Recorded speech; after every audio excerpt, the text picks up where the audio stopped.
noite a todos. Boa noite a todos.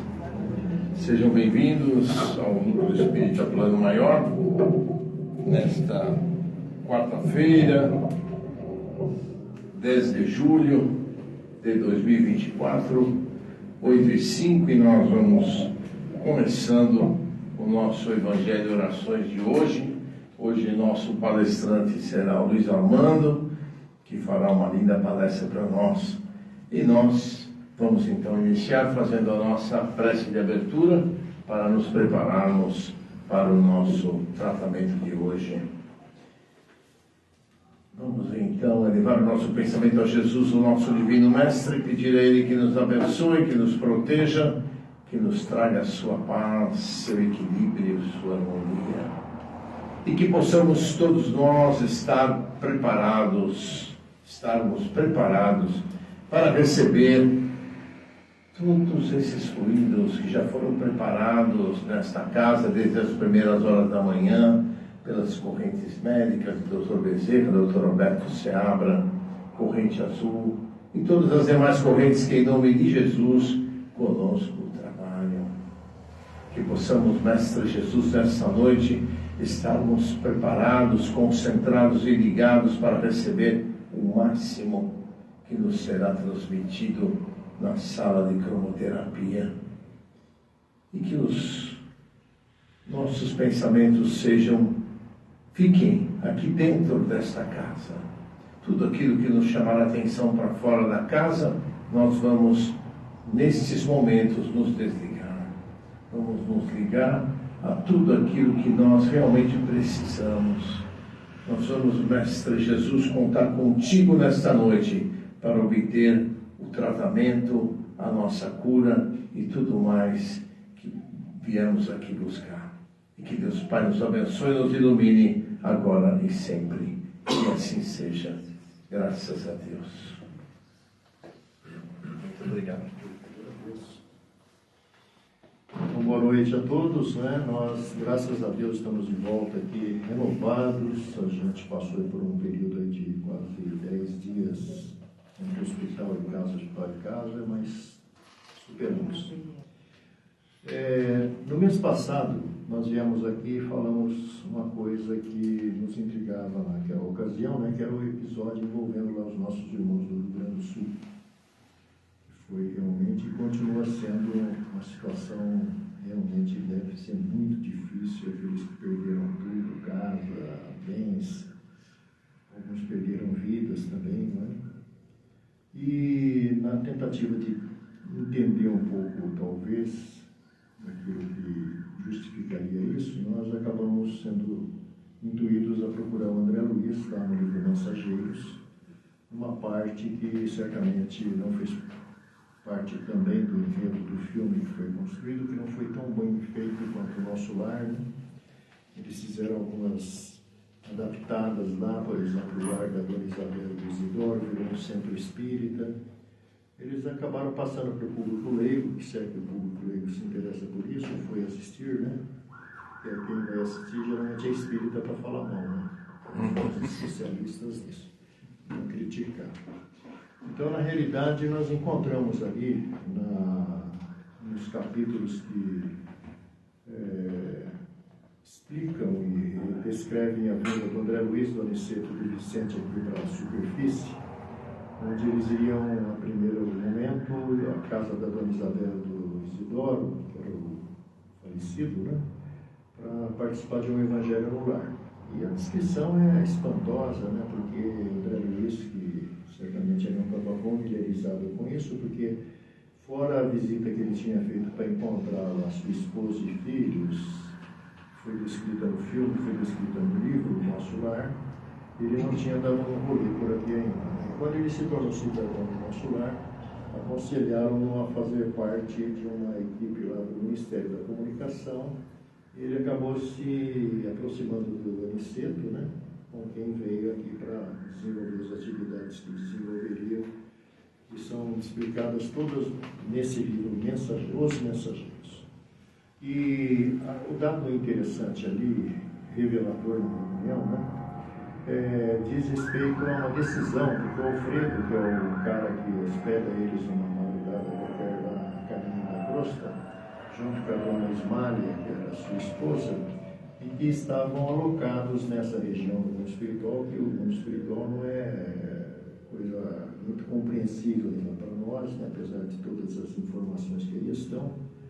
E, na realidade, no papo que rolou depois da dona Ismália fazer uma exibição lá dos seus dotes musicais, já que ela era instrumentista, o anfitrião, né, o Alfredo, acaba contando que ele tinha estado semanas antes na Europa, justamente na região correspondente ao ponto em que eles estavam ali naquele momento conversando. Sabemos que em 1944, que é a data em que o livro surge, estava acontecendo a Segunda Guerra Mundial. A Segunda Guerra na Europa, né, mundial, se tornou mundial por causa do movimento do Japão, do movimento do Brasil, que não tinha nada a ver com essa história também, né, mas por acordos políticos, os brasileiros acabaram alguns morreram por lá mesmo. Né? E o Alfredo fala que as entidades que coordenavam lá a evolução e o desenvolvimento daquela região, dos espíritos que lá estavam, haviam deliberado que 50% daqueles que haviam morrido na Holanda, na Alemanha, na França e na Inglaterra deveriam ser remanejados para as Américas. E aí a gente pode, a exemplo de Tomé, ficar desconfiado dessa informação, mas a gente acabou encontrando alguns elementos interessantes que mostram que realmente muitos que acabaram perecendo lá pela Europa reencarnam no Brasil e no sentido de se reabilitar perante a lei de Deus, que é essa regra que a gente insiste em contrariar, que é o amor, a lei do amor, né? Ao próximo como a nós mesmos e a Deus sobre todas essas coisas. E o que, na realidade, a gente reuniu 6 casos, o tempo não permite, tem mais uma informação interessante, mas não dá tempo de desenvolver aqui hoje, né? E confirma, até certo ponto, que é verdade o que está sugerido lá no livro Mensageiros. O primeiro caso vem de uma personalidade pública, todo mundo deve lembrar do Augusto César Manducci, aquele cara que foi da Globo, né? Produziu muitas coisas importantes lá pela TV Globo, depois ele passou pela Bandeirantes, onde ele iniciou um programa denominado Terceira Visão, que apresentou ao Brasil, pelo menos o Gasparetto, né, o falecido Gasparetto, e depois saiu de lá, foi para a Manchete. Na Manchete ele fez o Fronteiras do Desconhecido, onde ele fazia uma teatralização de casos, de fatos apurados aí pelo Brasil afora, né? E, na realidade, o Vanucci, entre as várias experiências afetivas que teve um relacionamento com uma descendente de alemães, uma mulher chamada Ingrid. Ele teve um filho chamado Gabriel.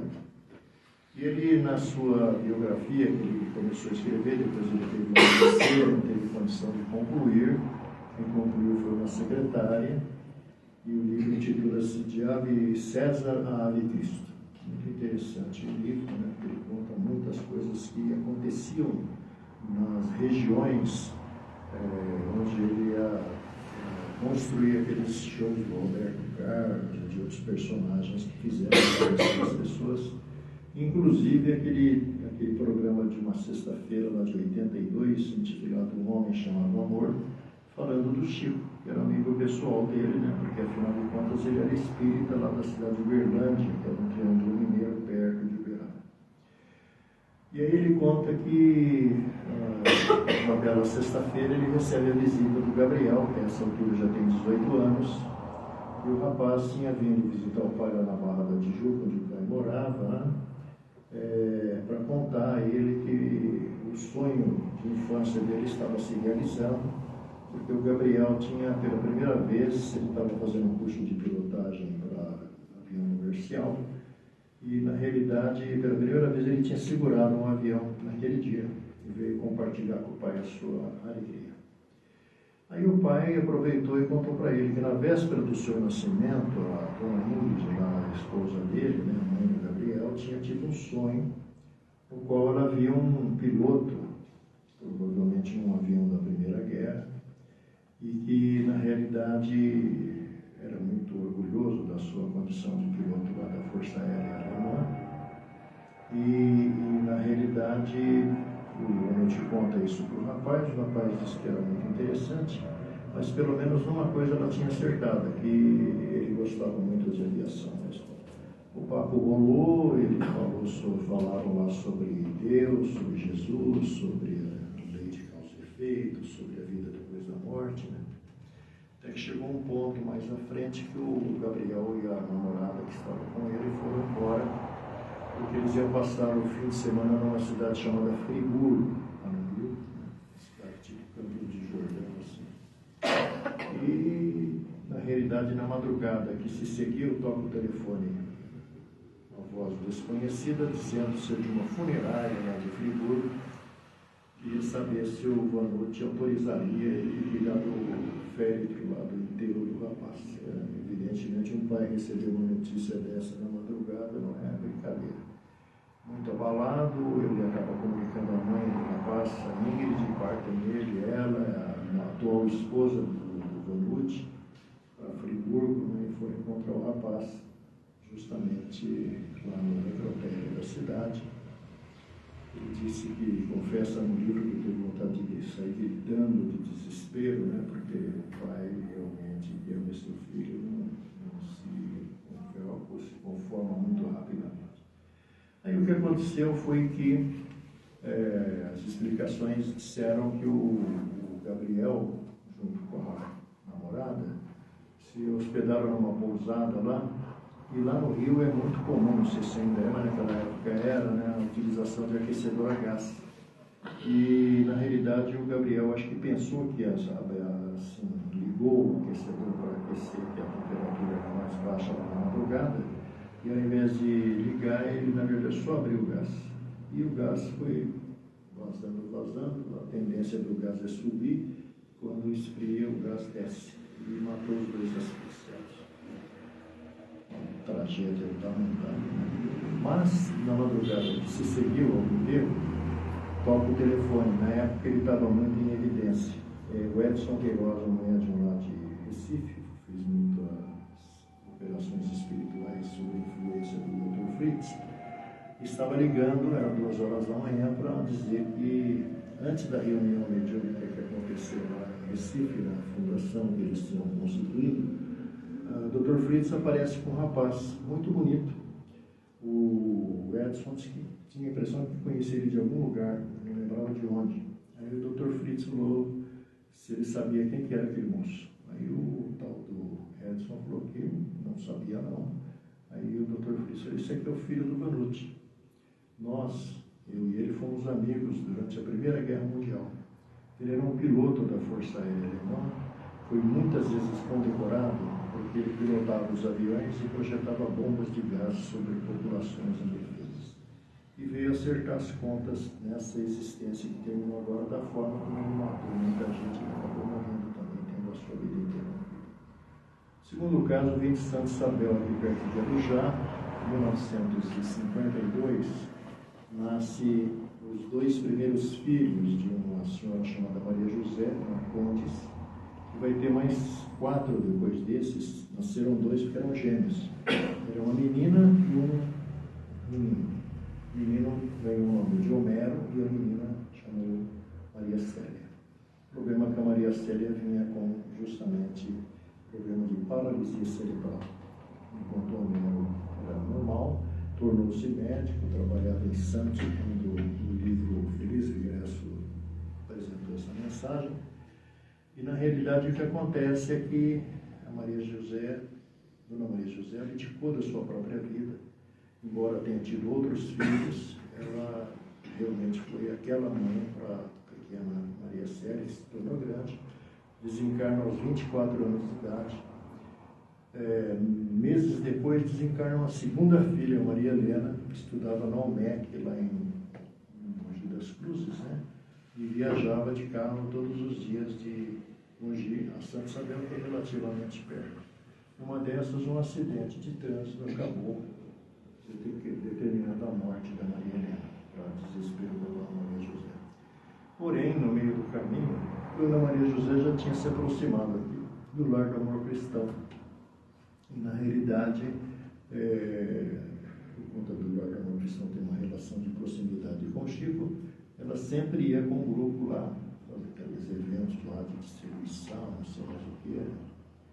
E próximo ao aniversário dela, Dona Maria José, que foi em setembro de 77, 2 anos, portanto, Dona Maria Célia tinha morrido, o Chico recebe 2 mensagens sequentes. A primeira é da Maria Célia, maravilhosa mensagem. Na sequência, da Maria Helena. Pode se perguntar, mas a menina tinha paralisia cerebral, como é que ela poderia escrever? E aí a doutrina espírita nos explica que a comunicação mediúnica é pensamento a pensamento. Então, nós, na realidade, sentimos, pensamos e expressamos da forma que queiramos, né? Ali, através desse médium extraordinário que foi Chico Xavier. E o Chico, particularmente, comentaria com algumas pessoas que foram os organizadores do livro, que era o pessoal do Ideal aqui do Norte de Cócara, né? E, na realidade, aquela menina, numa existência passada, na época da Segunda Guerra, ela fazia parte dos grupos da resistência contra os alemães. Não só ela, como os outros 5 irmãos, porque lá naquela existência eles também eram irmãos. E a especialidade dela era a produção de artefatos explosivos. E, na realidade, numa dessas preparações, um acidente fez com que a coisa estourasse em cima dela, danificando o seu corpo, matando ela, portanto, repassando essas deformações aí para o corpo espiritual, e todos os outros morreram juntos. Na mensagem que ela vai escrever através do Chico, né, ela vai dizer que durante muito tempo, não sabe quanto exatamente, ela e os irmãos perambulavam pelas regiões do sofrimento do mundo espiritual, e o irmão carregava ela nas costas, porque ela ficou totalmente desfigurada por conta da explosão. Então, é um segundo caso. O terceiro caso veio de um médico oncologista, professor em 2 universidades no Rio, completa agora em 2025 50 anos de trabalho, e ele, desde 46 anos para cá, ele se vinculou a um grupo chamado Frei Luiz, em Jacarepaguá. Se tornou relativamente conhecido por conta do Carlos Dereza, que disse que tinha sido curado lá de um problema que a medicina já tinha enganado, foi curado desse Frei Luiz. O Dr. Paulo César Frutuoso, ele vai contar uma história interessante num podcast desses que está aí pelo YouTube, dizendo que, certo dia, a sua nora, uma das suas noras, informou que estava grávida. Foi aquela festa na família, foi feliz com a notícia de um nascimento em família fácil. Mas acontece que o mosquito que tinha o vírus lá da Zika picou a mulher, por sua vez passou para a sua corrente sanguínea o vírus e passou para a placenta, que passou para o neném. E a neném nasceu com problemas de microcefalia. Evidentemente, um choque total para todos, né? Até porque isso já é descoberto durante a gestação através do ultrassom. Né? E ele perguntou para um amigo, Sérgio Thyssen, se não me falha a memória, que é um médico espírita também bastante conhecido lá no Rio, se podia fazer lá uma prospecção lá no mundo espiritual para tentar entender por quê. Porque no Brasil, na época em que a neta dele nasceu, a neta que não falava, não via, não sentava, não ficava em pé, também não vai viver muito, né? Porque nenhum portador de paralisia cerebral, de microcefalia, vive muito, né? Não dá para tentar descobrir qual era a origem daquela tragédia lá em família, né? E a informação do plano espiritual semanas depois é que, na realidade, aquela menina tinha feito parte de uma equipe de médicos, cientistas, que trabalhavam dentro dos campos de concentração nazistas, fazendo experiências com crianças e práticas abortivas. Então, todos esses que estavam envolvidos nisso estavam comprometidos nesse assunto. O quarto caso, ele vem, na realidade, do livro Pontos e Contos, do Humberto Campos. Campos, que é o irmão X aqui da Taboão, né?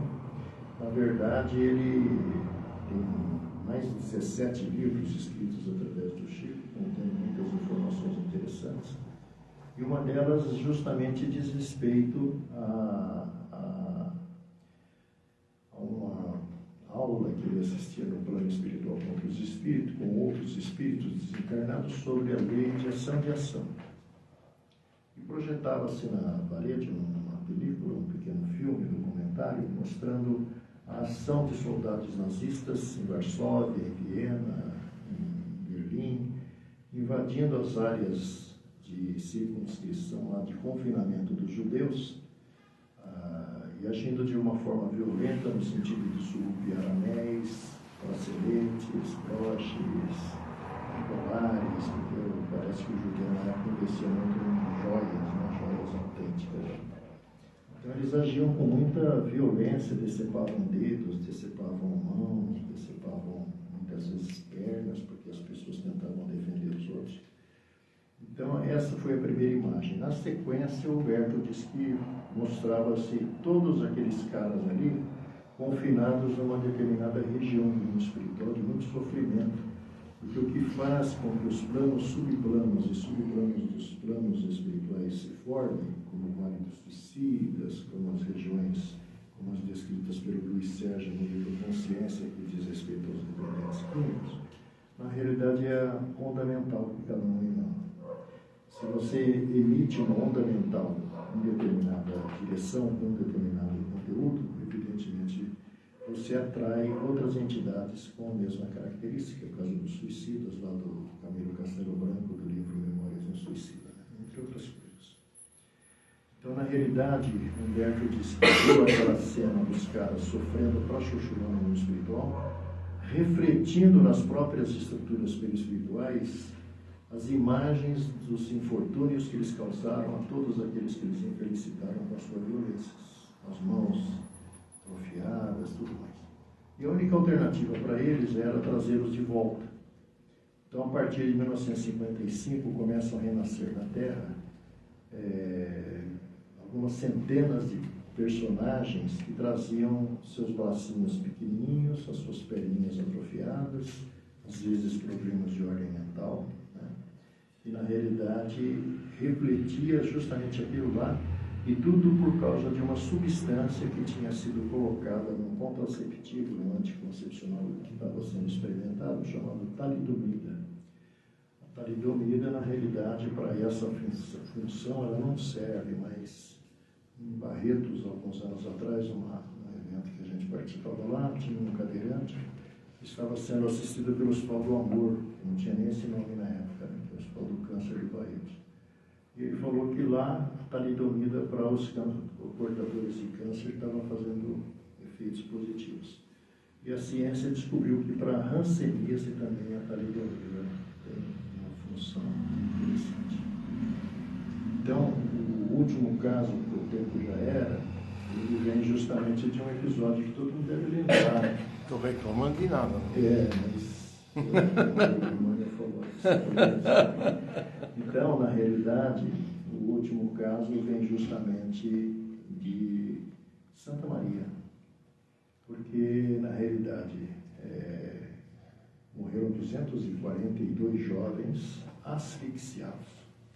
Asfixiados porque as portas que poderiam permitir que eles saíssem daquela boate chamada Kiss estavam trancadas para evitar os caloteiros. E, na realidade, um louco lá pegou um rojão, como era uma festa de início de ano letivo, pegou o rojão e soltou lá dentro. E isso acabou fazendo com que as placas de isopor que representavam os revestimentos acústicos queimassem e gerassem um gás. Um professor da USP aqui de São Paulo, na quarta-feira, isso foi no fim de semana, na quarta-feira ele falou que aquele gás que gerou, por causa da qualidade ruim das placas acústicas que tinham sido utilizadas, gerou um gás chamado cianeto, que curiosamente é o mesmo gás que os alemães usavam nos campos de concentração para dar banho naqueles judeus que eles levavam para trancar lá. Existe um filme do Costa Grava chamado Amém, que conta a história do desenvolvimento químico dessa substância por um alemão, evidentemente, né? E isso era usado para purificação de água, porque na realidade naquela época não existiam estações de tratamento, redes de distribuição de água como nós temos hoje. Então, as tropas alemãs tinham que ia à frente, na direção do que fosse possível, e tinha muita dificuldade em encontrar água potável. E segundo o engenheiro químico que fez isso, que a história está contada no livro, porque ele teve uma irmã excepcional que também foi para o forno, né? E, na realidade, ele foi pressionado para tentar desenvolver uma fórmula que fosse mais rápida do que 5 minutos, porque eles achavam um tempo exagerado. Ele tanto insistiu que levaram ele para ver numa área fora de Berlim, num galpãozão, todo fechado, vedado, e colocaram ele no olho mágico para observar. Lá dentro estava cheio de mulheres, crianças, pessoas de idade, pessoas mais jovens, e aí mandaram um soldado subir no telhado e jogar pela chaminé as pastilhas que volatizavam rapidamente. E em 5 minutos todo mundo, em meio àquele desespero imaginável, tinha pifado.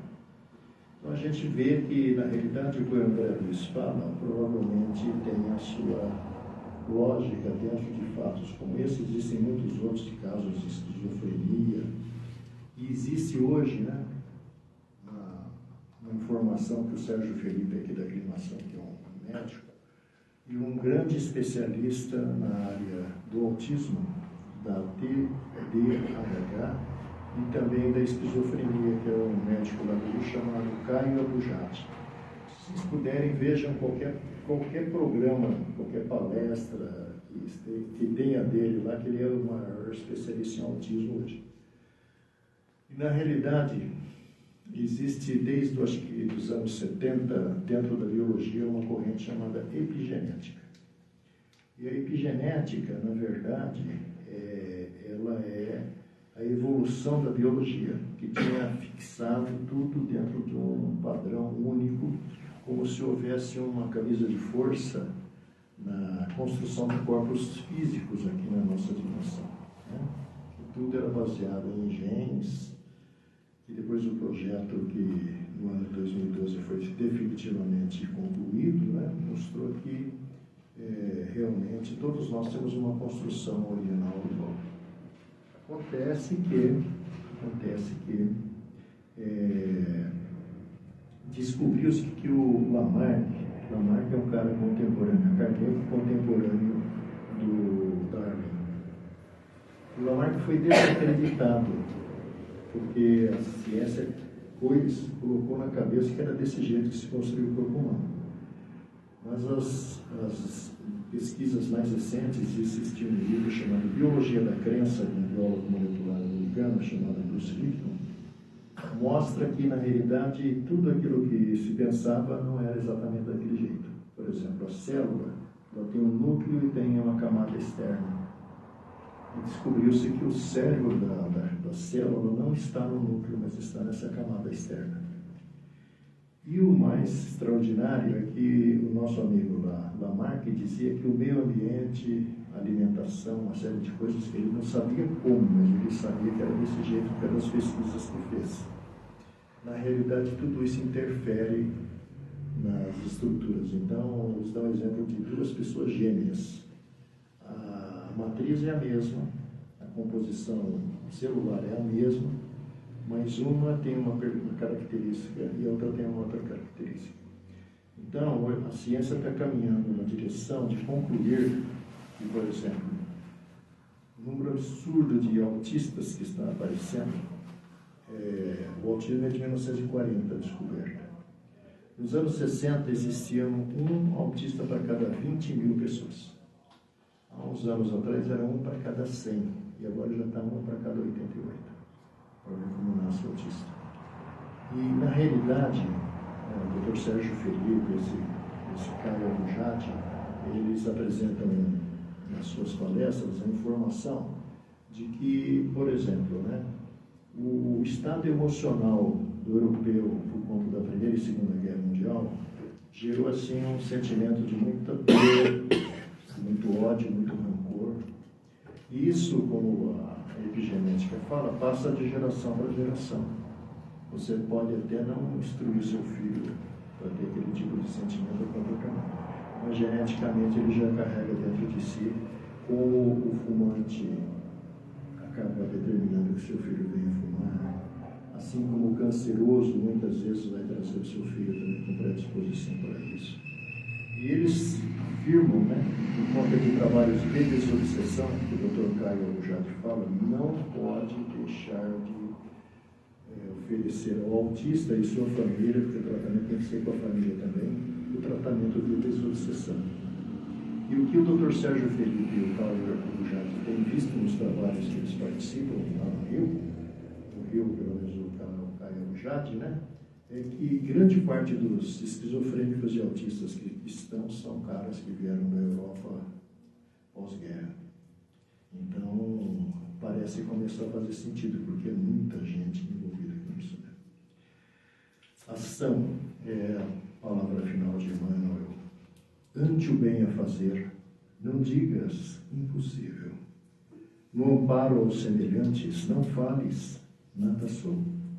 Estende as mãos e serve, o céu te escuta e te vê. Lembra a tomada humilde, comunicando a luz. Faze o melhor que possas e o melhor surgirá.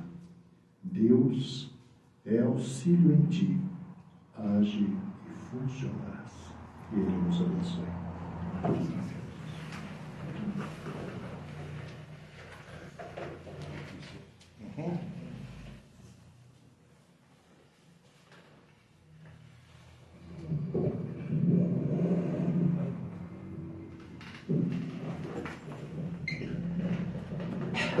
E assim, queridos amigos, vamos fazer agora a nossa parte, doando as nossas melhores energias, o nosso amor, nossa energia vital, para que o plano espiritual possa recolher essas energias e aplicar aonde necessário.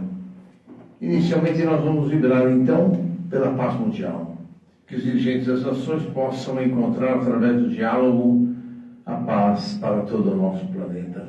Vamos vibrar especialmente pela guerra entre Israel e palestinos, que possa haver um cessar-fogo, possa haver um tratado de paz, um corredor para que possam passar os alimentos, para corredor humanitário para que possa passar alimentos, possa passar medicamentos e tudo mais o quanto for necessário. Nós vamos vibrar também com muito amor, com muito carinho pela guerra entre Ucrânia e Rússia, que possa também haver a paz entre aqueles dois povos em lutas, em disputas.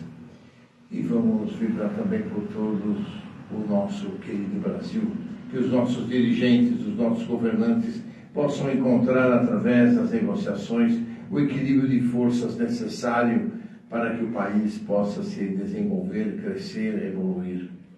Vamos vibrar também por todos os hospitais, casas de saúde e pronto-socorros. Enfim, Mestre Jesus, onde haja um leito de dor, que a tua luz ali se faça presente, trazendo a cura, quando isso for possível, senão o alívio das dores daqueles que sofrem. Vibremos também muito especialmente por todos os detentos, que todos eles possam encontrar através do seu pedido de perdão, do seu arrependimento, o caminho para iniciar a sua regeneração ainda nesta encarnação. Nós vamos vibrar também, queridos amigos, por todos aqueles que se encontram no umbral, no Vale das Trevas, Vale dos Suicidas. Mestre Jesus, que o teu exemplo, que o teu evangelho seja o caminho para onde todos esses irmãos têm que seguir. Nós vamos vibrar também, querido Mestre Jesus, por todos aqueles que se encontram ligados aos vícios, quer seja de álcool, de sexo, de cigarro, de drogas, que todos eles possam se esforçar, buscando no Evangelho o exemplo de Jesus, as forças para que possam se libertar dos vícios e voltar à sua vida normal. Vamos vibrar também por todos aqueles que se encontram nos orfanatos, nas creches, nos asilos, pela juventude desajustada, pela velhice desamparada. Enfim, Mestre Jesus, onde haja necessidade do teu exemplo, da tua diretriz, que ela se faça presente para que esses irmãos sigam o teu exemplo e transformem-se em homens e mulheres e cidadãos que possam fazer o bem, seguir o cristianismo e os teus exemplos de amor e de paz. Nós vamos vibrar também, Mestre Jesus, pela paz entre todas as religiões. Que os dirigentes das religiões entendam que o Deus é único, universal, que o que Ele quer é a paz entre todos os homens. Nós vamos vibrar também, Mestre Jesus, por todos aqueles lares em desarmonia, Mestre Jesus, que a Tua luz ali se faça presente, esterilizando, limpando, deixando limpo cada um desses lares, para que eles possam se voltar a ter amor, voltar a ter paz e equilíbrio para conviverem. Vamos lembrar também, Mestre Jesus, por todos os desaparecidos, quer sejam crianças, jovens e adultos, possam todos esses irmãos receber a Tua luz, Mestre Jesus, para que possam ser encontrados, que as equipes de resgate possam ser intuídas no caminho a encontrar esses irmãos desaparecidos. Nós vamos vibrar também, Mestre Jesus, por todos aqueles que são os nossos desafetos, dessa encarnação e de encarnações anteriores.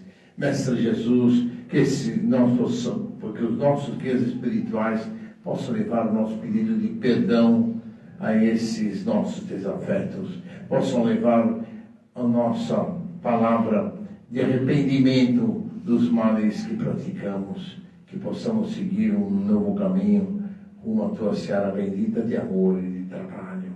Vamos vibrar por todos os nossos parentes, amigos e irmãos, cada um deles em seus lares, pensando em Jesus, lembrando de Jesus, possam encontrar um caminho novo. E vamos vibrar também, Mestre Jesus, por todos aqueles cujos nomes se encontram na nossa live de hoje, todos aqueles que estão nos acompanhando, como aqueles parentes e amigos cujos nomes se encontram no chat da nossa live de hoje. Todos eles recebam as Tuas bênçãos de luz e de paz, Mestre Jesus. E vamos vibrar também pelos nossos lares, que a Tua luz branca e esterilizante limpando todas as paredes, pisos e tetos dos nossos lares, eliminando miasmas, eliminando fluidos deletérios. Se houver ali irmãozinhos com o espírito de criar a discórdia, que eles possam ser encaminhados, esclarecidos na Tua seara bendita de amor e de paz. E vamos vibrar, Mestre Jesus, finalmente por nós mesmos, que nós possamos receber as Tuas luzes, as Tuas bênçãos, possamos receber a medicação necessária para as nossas curas nesta noite de hoje, Mestre Jesus. E vibremos pedindo as correntes do plano maior da espiritualidade, as correntes médicas que fluidifiquem as águas de todos aqueles que as colocaram e que estão nos acompanhando na live de hoje, assim como de todos aqueles presentes aqui que trouxeram as suas vagas também. Que Deus Pai nos abençoe, Deus Pai nos ilumine agora e sempre. Agradecemos ao Mestre Jesus e a todas as correntes que aqui estão pela oportunidade de estarmos aqui. Oportunidade de participarmos deste Evangelho com amor e carinho e recebermos estas luzes bem-vindas que recaem sobre cada um de nós e que possamos nós buscarmos a nossa reforma íntima cada dia mais, buscando a nossa melhoria para seguirmos em frente na nossa jornada. Que Deus Pai nos abençoe, que Deus Pai nos ilumine agora e sempre. Que assim seja. Vamos aos nossos recadinhos, queridos irmãos, começando pelos recadinhos da nossa cesta básica, que é a nossa cesta básica, que vocês possam nos ajudar na cesta básica, trazendo os mantimentos que vocês puderem, ou uma peça ou duas peças, daquilo que for possível, para que nós possamos completar a nossa cesta básica e ajudar as nossas 35 famílias. Nós vamos vibrar também, pedir também que vocês olhem o bazar que temos no fundo da casa, quando vocês saírem da sala de cromoterapia. Toda a renda do bazar será revertido para as nossas cestas básicas e manutenção da casa. nós temos entrevista de orientação que é às quintas-feiras, mas essa semana o nosso entrevistador está hospitalizado, não vai poder fazer as entrevistas. Então, deixamos para a próxima quinta-feira. Nós temos também uma rifa na casa, que é de um aquecedor. Aqueles que puderem nos ajudar, comprar um número, 2 ou 3, o que for possível, para ajudar na manutenção da nossa casa. Nós temos tratamento de cura, uma vez por mês. O tratamento de cura desse mês será dia 29 de julho. E aqueles que quiserem participar do tratamento de cura, falem com a Beth para poder passar pela entrevista de orientação, para poderem... 27? O Reinaldo falou que era 29. Mas tá bom, 27 então, estou me corrigindo aqui. E nós temos no andar de cima uma biblioteca, a biblioteca com muitos títulos, para que vocês possam ler livros, estudar e aprender sobre a nossa querida doutrina espírita. Aqueles que quiserem, muita gente já traz suas garrafinhas de água. Aqueles que quiserem trazer, podem trazer. Aqueles que não trouxeram, quiserem comprar com o Luiz do Bazar, lá tem água para vocês poderem comprar, para levar na câmara de cromoterapia e fluidificar as suas águas. Tá bom? Nós temos live, como vocês viram hoje, é uma live, um trabalho híbrido. Fazemos presencial e fazemos a live no Facebook do Núcleo Espírita Plano Maior. Temos também a live aos domingos, todos os domingos, 20 horas, aí é só no Facebook mesmo do Núcleo, todos podem entrar e participar, tá bom? Que Deus Pai abençoe vocês, ilumine, uma ótima cromoterapia a todos e até a semana que vem. Obrigado.